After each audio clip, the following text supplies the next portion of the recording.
When I was maybe 18-ish weeks pregnant, I think I filmed the controversial parenting tag video, which is like 10 years out of date. People did that a long time ago, but I did not get to finish recording it because a really creepy guy started circling me, and I had wanted to record it when I was partway through my pregnancy and compare it to my perspectives when I have a child and see if they've changed. So I want to do it now that my kid is around 6-ish months. He's a little bit older now because I forgot, but now and then again later in life, and kind of compare it to, as he grows, do my perspectives change? That's kind of my intention of doing this tag, even though I know that I'm 10 years late. I will link the timestamps and the questions in the description so you can skip to your favorite if you don't want to watch the whole video. Disclaimer, these are my opinions. Obviously, some of them are fact-based or science-based. I will link studies if I am claiming that there's science behind it. It's controversial for a reason, so if you're sensitive to opinions, don't watch this video. The first one is pro-life or pro-choice. I am of the opinion that nobody is pro-life. I don't think anybody actually cares about life, especially because a lot of the people who claim to be anti-abortion don't care about the children once they're born, and they don't care about the life of the mother. That doesn't sound like pro-life to me. That being said, I don't agree with abortion being used as a form of birth control. I think abortion should be the last option. See, this is where it's controversial. I don't really agree with abortion, but I'm not going to tell another woman what she can and cannot do with her body. I don't know why this one's controversial, but this is baby wearing. I wear my baby frequently. I think it's a really good thing. I think it's very healthy. I think it's very natural. As human beings, I think it's kind of what we should do. It feels right. Babies want to be close to us. They want to be on us. I don't agree with leaving babies to self-soothe or whatever on their own. I like having my kid close to me. I also get touched out sometimes, but I think overall it's better for them to be on us. So I like baby wearing. I don't know why that's controversial. Circumcision. I have a son, and circumcision comes up very frequently because people are very opinionated on it, and I do think it's very inappropriate that people want to talk about other people's bodies. I think circumcision should be illegal. I think it should be criminalized. I think it's unnecessary mutilation, and it shouldn't be allowed. The fact that it's so normalized in so many places is kind of disturbing. It's really scary. I don't agree with it whatsoever. You wouldn't do it to your daughter. Why would you do it to your son? The argument of cleanliness comes up a lot, and I think that just comes down to whether or not you are a lazy parent. Sorry to say. You can clean your kid, and you can teach your kid how to clean himself. It's not actually that complicated. I've done a lot of research on it, and it's a very personal thing, so I'm not elaborating any further than that on this topic, but I do think it should be criminal. Adoption. I always wanted to adopt. I always saw myself adopting in the future, but it's pretty much impossible in Canada. It's not for me, but I think it's a beautiful thing, and I think if people are able to adopt, it's wonderful, and it should be done. Baby piercing. I think this one would also come down to your body, your choice, so I think kids should be old enough to consent to it. Even if they're like 5 or 6, I think that's fine. I don't really agree with piercing a baby's ears. I think it's unnecessary. Breast versus formula. Formula is one of the leading causes of SIDS. People don't like to hear it because people like to push the narrative of fed is best. Fed is the bare minimum. Breast is best. I don't like breastfeeding. I found it very difficult and very challenging, especially in the earlier weeks of breastfeeding a newborn. It's really hard, but it's worth it for the baby because it's best for the baby. They have proven that breastfeeding cuts the risk of SIDS in half, whereas formula increases it by 50 to 70%.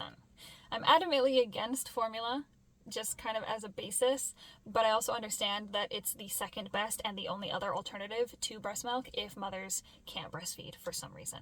Cry it out or other. We don't cry it out in the sense of leaving the baby alone to self-soothe, because babies can't self-soothe. If your baby cries and you don't tend to them and they stop crying, it's not that they've soothed themselves, it's that they've gone into survival mode and they feel like they've been abandoned, and so they don't rest, and it can actually really mess up their core development. In an extreme case, crying it out can cause reactive attachment disorder. There are a lot of other factors that go into this diagnosis, of course, in extreme cases, that's what I'm saying.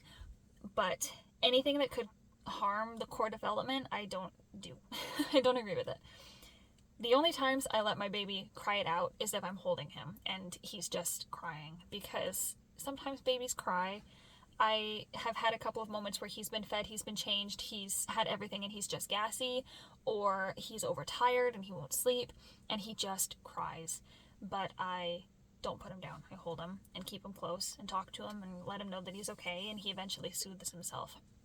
And the cry that he has when he's being held versus the cry that he has when he's alone somewhere, it breaks my heart, the difference. I don't really understand how parents can leave their kids to cry. Spanking. If your child is old enough to understand logic and reason, use logic and reason. If your child is not old enough to understand logic and reason, they are not old enough to understand why you're hitting them. Physically harming your child in order to have authority over them is abuse. Co-sleeping. This one's really controversial. Co-sleeping safely is significantly safer for a baby than leaving them alone to sleep in a cot. SIDS used to be called crib death or cot death. It's more likely to occur when a child is alone and unstimulated. The risk of co-sleeping is suffocation. Suffocation is not SIDS. There are some American studies that like to claim that these two are correlated. They're not. SIDS is pretty much not preventable. However, there have been some studies that are suggesting that maybe SIDS is linked to sleep apnea. Episodes of sleep apnea are more likely to be caught and interrupted if your child is in bed with you rather than if they are alone in their crib.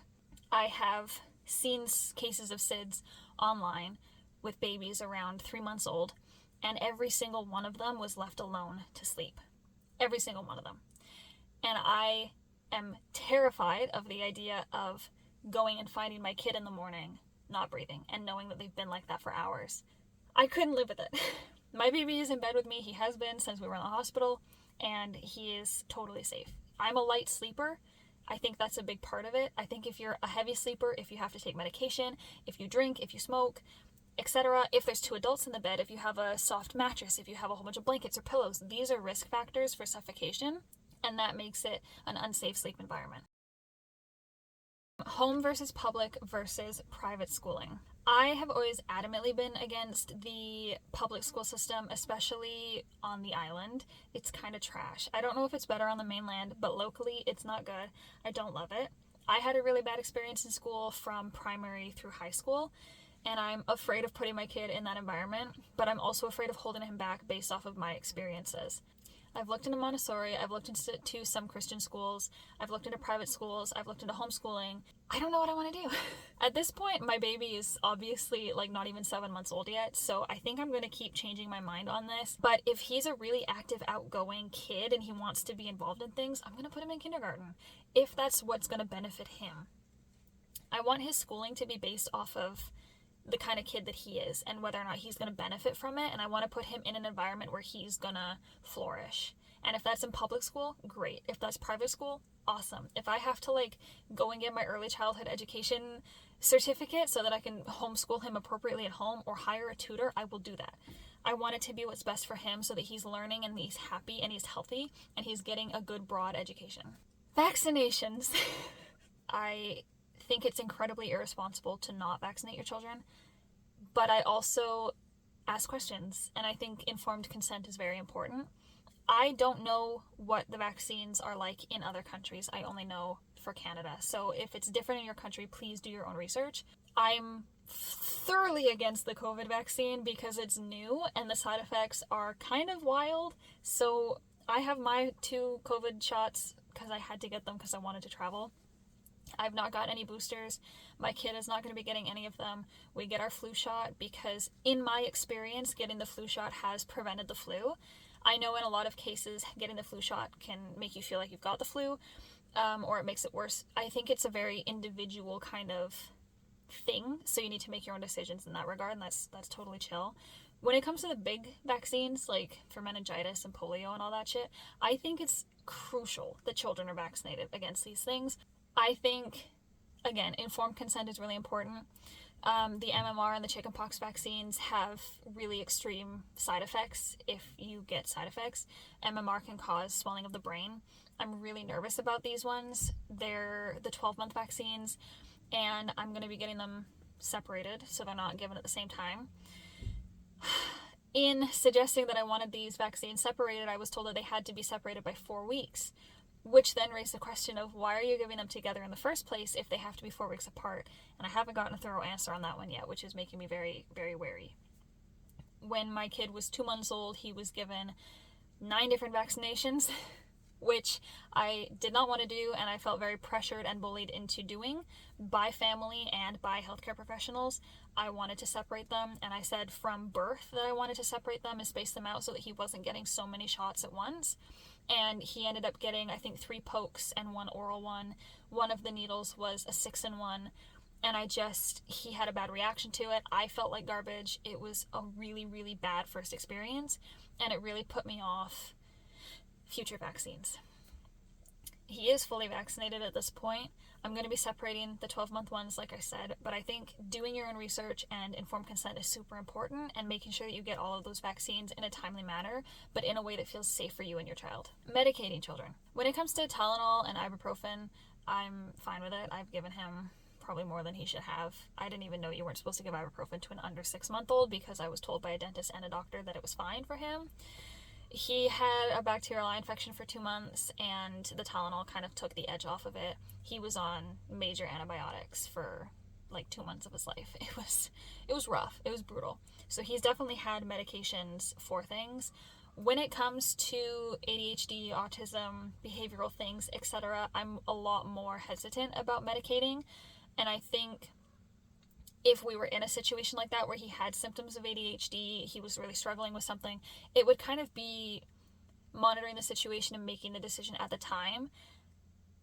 Kind of at the base of it, I'm against medicating children for behavioral things or for disabilities in that sense, but I think it's very individual, and I would never pass judgment on a parent for doing what's right for their child in that sense. Cloth versus disposable nappies.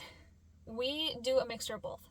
I wanted to, from the very beginning, do only cloth diapers, and then I had a newborn and newborn fatigue, and I could not keep up on it. So we did disposables until he was about a month and a half, 2 months old.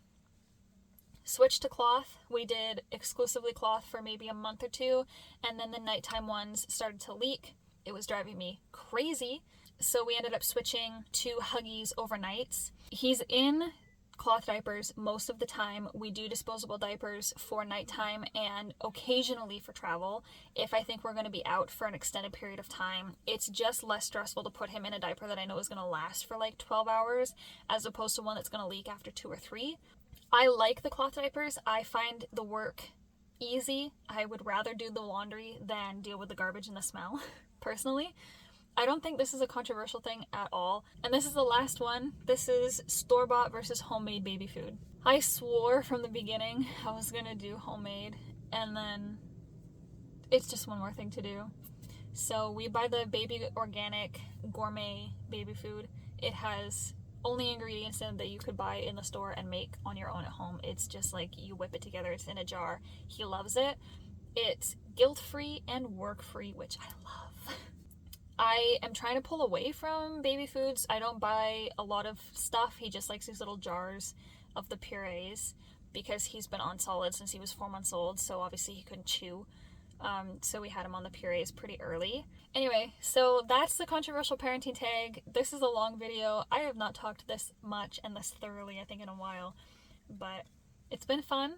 Again, I want to say that I'm not passing judgment on anybody. I think people are entitled to make their own choices. These are just the choices that I've made for myself and my kid, and some of the facts behind why I've decided to make those choices. I think people are going to do whatever they want to do, and that's great. That's why we have free will in society. Do what's best for you, what's best for your baby. Do your research, make informed decisions, and keep going. If you managed to watch this whole video, that's cool. Thanks. Parenting is hard, and people judge you for every decision that you make. And you're never doing anything right. So just do what you want. What difference does it make? I've got a very happy, healthy baby. I'm sure you do too. You're doing great. We're having a good time. Life is good. Thank you for watching. Ta-da!